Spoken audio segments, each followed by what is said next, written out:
عطا بخاری چینل کے ساتھ دیکھنے والوں کو سلام۔ آج ہمارے ساتھ اسٹوڈیو میں موجود ہیں عطا الرحمان صاحب۔ کیسے ہیں سر آپ؟ جی اللہ کا شکر، بالکل ٹھیک ٹھاک۔ سر آج ہمارے پروگرام جو ہے وہ انسانی اختیار، اعمال اور ان کے نتائج کے حوالے سے ہے۔ یہ بہت ہی اہم یونیورسل لا ہے اور جسے لا آف کارما بھی کہتے ہیں۔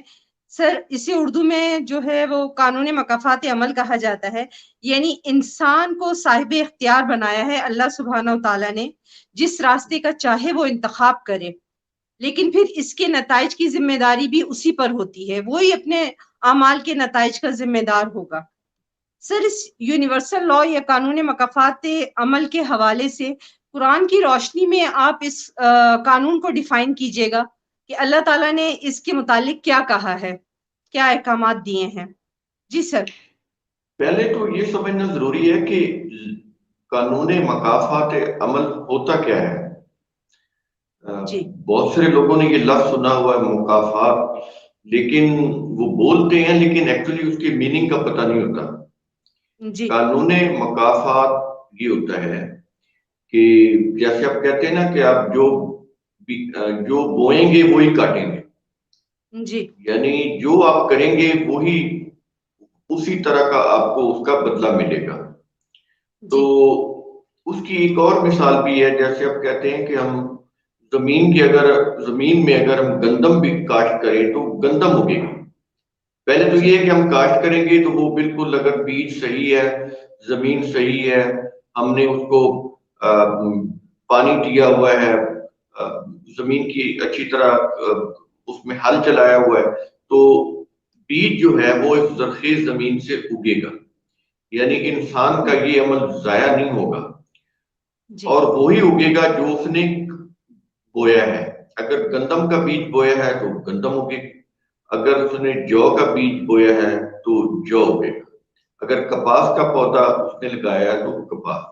تو بات یہ ہے کہ جیسا عمل ویسا ہی اس کا بدلہ، یہ ہے مکافات عمل۔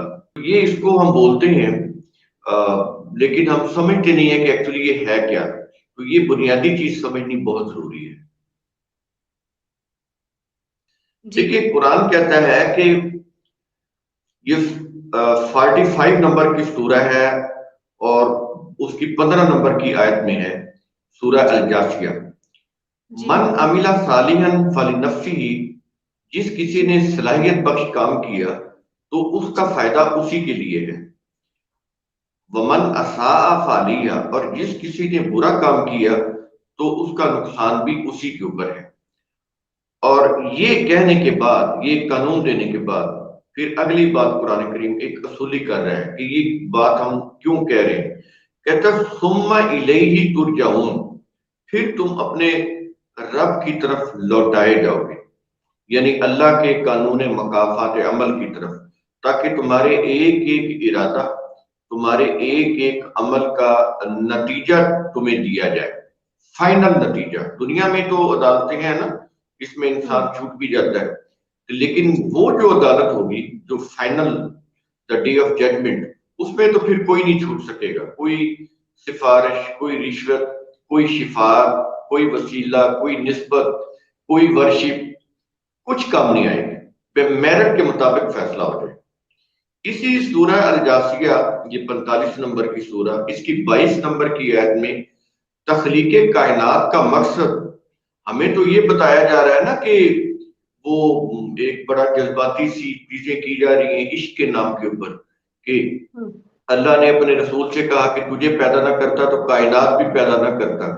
اب دیکھیں جس کی یہ کائنات ہے اور جس کی یہ کتاب ہے، وہ خود بتا رہا ہے، کائنات کا کریٹر، انسانوں کا کریٹر، اس کتاب کا مصنف خود بتا رہا ہے کہ کائنات کی تخلیق کا مقصد کیا ہے۔ تو یہ 22 نمبر کی آیت میں ہے کہ وَخَلَقَ اللَّهُ السَّمَاوَاتِ وَالْأَرْضَ بِالْحَقِّ،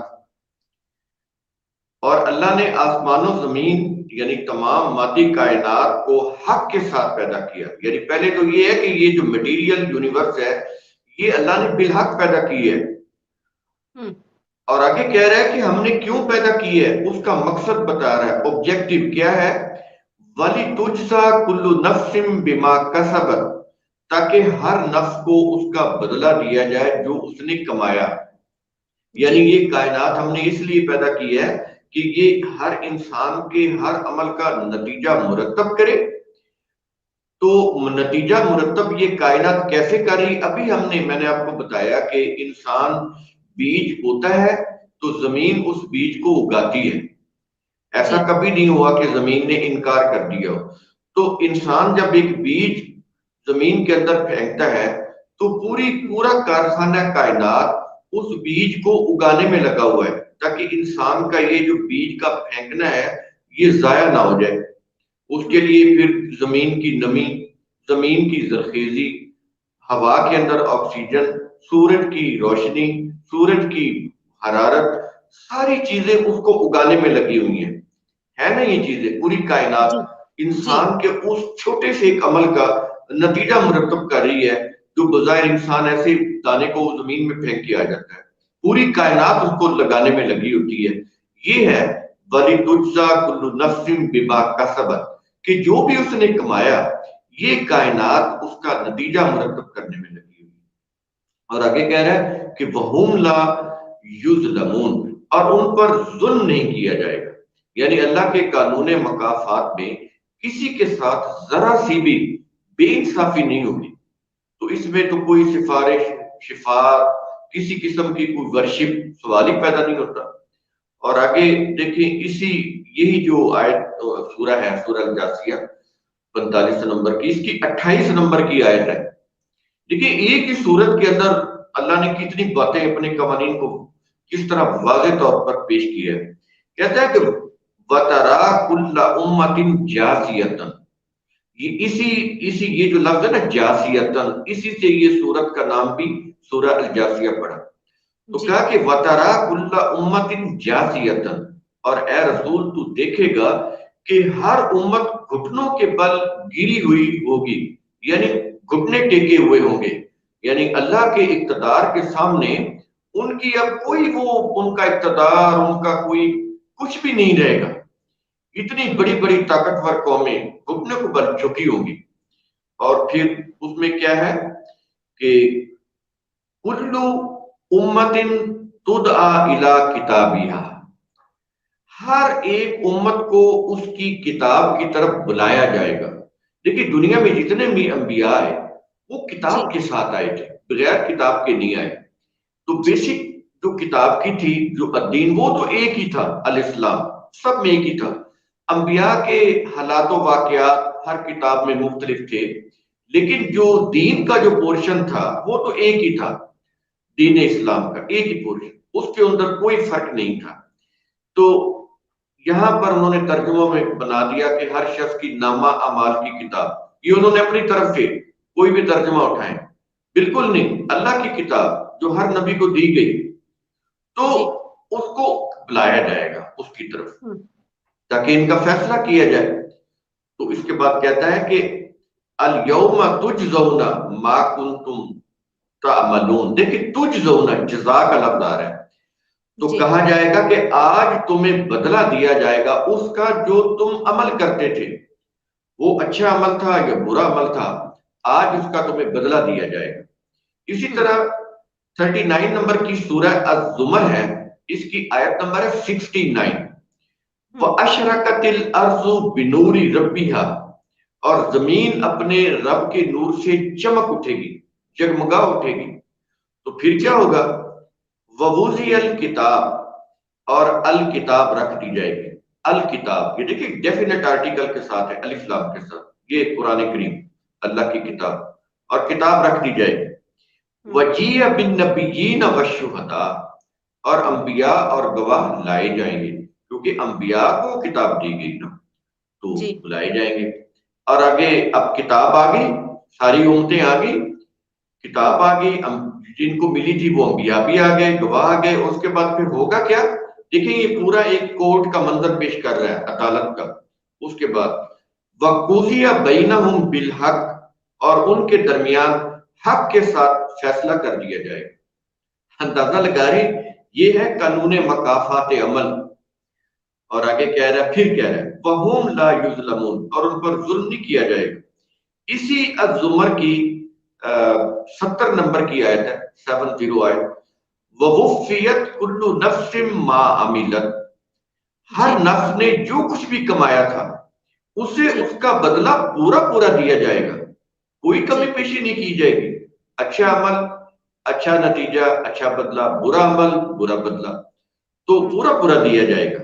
اور وہ جو کچھ کر رہے ہیں، اور آگے کہہ رہا ہے قرآن کریم وَهُوَ عَالَمُ بِمَا يَفْعَلُونَ، اور وہ جو کچھ بھی کر رہے ہیں اللہ کا قانون مکافات اسے دیکھ رہا ہے کہ ان کی ارادے کیا ہے اور ان جی کے عمل کیا ہے۔ تو جی تمام انسانوں کا ہر ارادہ و عمل اللہ کے قانون مکافات عمل کے علم میں ہوتے ہیں۔ ہر انسان کی ایک ایک حرکت اس کے نفس میں ریکارڈ ہو رہی ہوتی ہے، یہ نہیں کہ کہیں باہر ریکارڈ ہو رہی ہے، اس کے نفس کے اندر۔ جیسے کمپیوٹر کا ہارڈ ڈسک ہوتا ہے، آپ جو بھی ڈیٹا سیو کر رہے ہوتے ہیں وہ نظر نہیں آتا، ہارڈ ڈسک کھول بھی دے نظر نہیں آئے گا، تو ہوں، جب سسٹم کے ساتھ کنیکٹ کریں گے تو نظر آئے گا۔ تو جب یہ قیامت آئے گی تو وہ آ جائے گا، جو کچھ بھی لکھا ہوگا سامنے، ہوں، ہر شخص پڑھنے لگ جائے گا کہ میں نے یہ کچھ کیا ہے۔ تو اس کے نفس کے اندر ریکارڈ بھی ہو رہا ہے، اور اس کے مطابق پھر دنیا میں نتائج بھی مرتب ہو رہے ہیں۔ لیکن ہوں، فائنل ڈیسیژن آخرت میں ہو جائے گا، کیونکہ دنیا کی عدالت سے تو جو اقتدار والے لوگ ہوتے ہیں، جو پیسے والے لوگ ہوتے ہیں، وہ چھوٹ جاتے ہیں، لیکن وہ ایک فائنل ججمنٹ جو ہوگی اس میں تو پھر کوئی نہیں چھوٹ سکے گا۔ تو اس میں آپ نے دیکھا کہ کس طرح قرآن کریم نے واضح کیا ہے کہ ہوں۔ یہ جو مقافات عمل ہوتا کیا ہے۔ تو اب آپ کو اندازہ ہوا ہوگا کہ یہ کیا چیز ہے۔ اب آپ وہ کوشچن کر سکتے ہیں اس کے اوپر بھی، اور آگے جو آپ کر رہے تھے۔ سر لیکن آپ نے جو جواب دیے قانون مکافات کا، اس میں سے دو سوال آ رہے ہیں، لیکن سب سے پہلا سوال جسے آپ نے تقریباً واضح کر دیا ہے، لیکن یہ پھر بھی ہمارے ذہنوں میں جو ہے وہ پیوست ہو چکا ہے کہ ہم مسلمان ہیں، نبی کی امت ہیں، اس لیے ہماری بخشش ہو جائے گی۔ پھر بہت سے لوگوں کا یہ دعویٰ ہے کہ ملائکہ، پیغمبر اور بزرگان دین جو ہیں وہ قیامت کے روز ہماری سفارش کریں گے۔ تو کیا ایسا کوئی سلسلہ ہے کہ وہ ہماری بخشش ہو جائے گی ان کی سفارش کی وجہ سے؟ دیکھیے، یہ دھوکہ پر مبنی عقائد ہے جو ریلیجن نے دیے ہیں۔ جی ریلیجن ایسا ہی کرتا ہے، یہی کچھ کرتا ہے۔ قرآن کے جو قانون ہے، اٹل قانون، اس کے خلاف وہ توڑ کر کے لوگوں کو اس طرح کا وہ دیتے ہیں تاکہ لوگ جو ہے ان کے مذہب کی طرف انکلائن ہوں اور ان کی فقہ کو اڈاپٹ کر لیں۔ تو قرآن میں ایسا کوئی وعدہ نہیں ہے۔ ہر جی قوم کے ساتھ یہی ہوا ہے۔ یہودیوں نے بھی اپنے، یہ جو جیوز ہیں، انہوں نے بھی اپنے جیوز قوم کو یہی عقائد دیے ہوئے ہیں کہ ہمیں آگ نہیں، پیچھے ہم نے یہ ویڈیو جو کر رہے ہیں اس کے اندر ہم نے کیا تھا کہ وہ کہتے تھے کہ ہمیں آگ نہیں چھوئے گی، ایسے انہوں نے بھی کیا ہوا ہے کہ رسول صلی اللہ علیہ وسلم بخشوا لیں گے۔ یعنی اندازہ لگائیں کہ ہم نے مجرمین کا سفارشی رسول کو بنایا ہوا ہے۔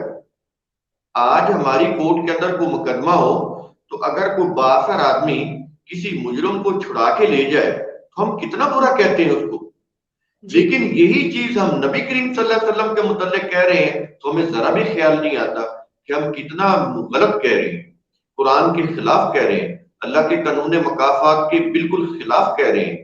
تو دیکھیں یہ چیزیں ایسے نہیں ہیں جس طرح مذہب کے ہاں جذبات ہوتے ہیں، بالکل نہیں۔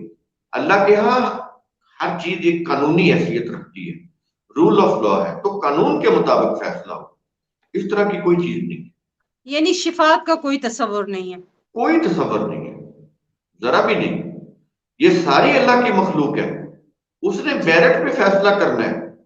جی وہ کہہ رہے ہیں، جیوز بھی کہہ رہے ہیں ہم اللہ کی چہیتی قوم ہے، تو مسلمان بھی وہی کہہ رہے ہیں جو جیوز اپنی قوم کے متعلق کہہ رہی ہیں، یہ مسلمان اپنی قوم کے متعلق وہی کچھ کہہ رہے ہیں۔ جی لیکن اللہ کا قانون اٹل ہے، جی اس میں تو عدل اور انصاف کے علاوہ اور کچھ نہیں ہے، ہوں ہوں سب کے ساتھ انصاف ہوگا، اللہ کی کسی سے کوئی رشتہ داری نہیں۔ سر آپ ہی کے جواب سے ایک اور سوال آیا ہے، وہ ہے سزا اور جزا کیا ہے پھر؟ ہاں، یہ بڑا امپورٹنٹ سوال ہے، عام طور پہ لوگوں کو اس کا بھی نہیں پتا۔ دیکھیں جی ہماری سوسائٹی کے اندر ہم جو ایک عدالتی نظام بنایا ہوتا ہے، ریاست بناتی ہے، ایک عدالتی نظام بناتی ہے، جوڈیشری بناتی ہے، وہ پھر اس جوڈیشری کے فیصلوں کو امپلیمنٹ کرانے کے لیے انہوں نے انتظامیہ بھی ساتھ بنائی ہوتی ہے، اس کے تحت پھر پولیس بھی ہوتی ہے، تو یہ ایک نظام ہوتا ہے۔ تو جی اس میں تو یہ ہوتا ہے کہ اگر کوئی بااثر ہے تو چھوٹ جاتا ہے، جس کے پاس جی رشوت ہے تو وہ رشوت دے کے چھوٹ جاتا ہے، جی کوئی سفارش کرا کے چھوٹ جاتا ہے، اور ہوں کوئی اتنا طاقتور ہوتا ہے کہ وہ ملک کے قانون سے بالاتر ہو جاتا ہے، اس کو حکومت کچھ پکڑ ہی نہیں سکتی، جیسے ہمارے ملک میں اکثر ہی ایسا ہوتا ہے، جتنے بھی بااثر لوگ ہیں وہ چھوٹ جاتے ہیں، قانون جی کی شکنجے میں نہیں آتے، انہوں نے سیٹ اپ ہی ایسا بنایا ہوا ہے۔ سر ان لیکن کے لیے قانون کے ہاتھ چھوٹے ہو جاتے ہیں۔ ہاں، وہ انہوں نے سیٹ اپ ایسا بنایا ہوا ہے نا، اس سسٹم جی کے اندر انہوں نے گنجائش رکھی ہوتی ہے، جی کیونکہ جو اقتدار میں ہوتے ہیں انہوں نے بھی یہی کرپشن کرنی ہوتی ہے اور بھاگنا ہوتا ہے، تو جو پہلے گئے ہوتے ہیں انہوں نے بھی یہی کچھ کیا ہوتا ہے، تو یہاں پر وہ دونوں ایک جیسے ہوتے ہیں، اس لیے گنجائش رکھی جاتی ہے۔ اب وہ جو کچھ کریں، وہ جو کرتا کرتا ہے تو ٹھیک ہے، وہ کر کے چلے جاتے ہیں، کوئی نہیں پوچھتا۔ یہاں پہ خربوں کا کرپشن ہوئی اور وہ بڑے مزے سے وہ زندگی گزار رہے ہیں، قوم جو ہے وہ بھگت رہی ہے، کوئی ان کو پوچھنے والا نہیں ہے، تو یہ ایسا ہی ہوتا ہے۔ تو یہ سزا ہے، یہاں پر کوئی غریب پکڑا گیا، اس کو انہوں نے چھوٹی سی کوئی جرم ہو گیا اس کا، بالکل چھوٹا سا، اس کو وہ ایسے پکڑتے ہیں جیسے پتہ نہیں دنیا کا سب سے بڑا مجرم ہی یہی ہے، اس کے گھر والوں کو بھی پکڑ لیں گے، بیوی بچوں کو بھی پکڑ لیں گے، والدین کو بھی پکڑ لیں، کوئی پوچھنے والا نہیں ہوگا۔ جی تو یہ ہے سزا کا کانسیپٹ ہماری عدالتوں میں، یہاں تو چھوٹ جاتا ہے اس سزا سے۔ جی اللہ کے یہاں سزا نہیں ہے، اس کے یہاں اللہ کے یہاں جزا ہے۔ سزا نہیں ہے۔ جی، سر اس کو پھر دہرائیے کہ اللہ کے یہاں سزا نہیں ہے۔ اللہ کے یہاں سزا نہیں ہے، یہ اچھا جہاں بھی قرآن کی آیات کا کہیں ترجمے میں آپ اگر سزا دیکھتے ہیں تو جی سمجھ لیں کہ وہ قرآن کی اس لفظ کا ترجمہ غلط کیا ہوا ہے۔